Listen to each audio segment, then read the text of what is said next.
Hi, good morning. Dave Cahill here with Cahill Golf. I am at the Cimarron Golf Resort here in Palm Springs, California, and I'll be talking today about two different varieties of chips/pitches, and one of them has to do with keeping your wrists firm both on the backswing and on the forward swing, and I'm going to call that no wrist bending on the back and no wrist bending on the forward, but I'm going to change the word to make it easier to remember.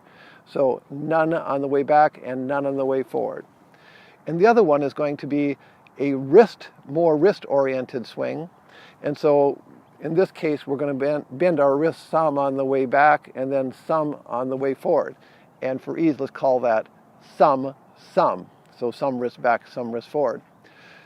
And it's situational. Depending on the situation of the grass and the lie, etc., we'll use one or the other, and I'll describe those situations. But in any event, always we need to have the club traveling a little bit on a downward path so that the ball can hit higher up on the face. If it doesn't hit a little bit higher up on the face, this angle of the club cannot push the ball up. And in addition, the center of gravity point of the club is a little bit higher on the face, and we need to get the ball at that center point or above it so that the ball will kick up in the air. Otherwise, we hit those shots that skitter across the green. So the no wrist bending method, you have to have a nice kind of grassy lie so that there's a little space, ball sitting on top of the grass, it can come down a little bit and the ball will pop up in the air, not very high, and it'll roll unless you have quite a bit of loft on the club. But in that case, all we're doing is we have to set up a little bit differently so that you have some downward angle. So what we're going to do is put the ball in the middle of our stance to start with, and we're going to move our body a little bit over to the left side that gets our center points a little bit ahead of the ball, and also our hands a little bit ahead. So this method of getting a little bit over to the left with your center point and your hands makes it so that on the downward stroke, the club comes down a little bit. So I'm not using my wrist. So it's none, and you'll notice, so I'll come back, it's coming down some, and then I'm following through a bit. So it's not just jab at it. So down a little bit, and then you hit a nice little pitch like that. So I have a nice lie here.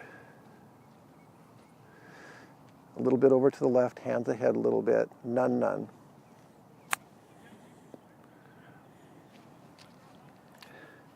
Now, let's say I did not have a nice lie, or I had a very downhill lie, which made it harder to get to the ball.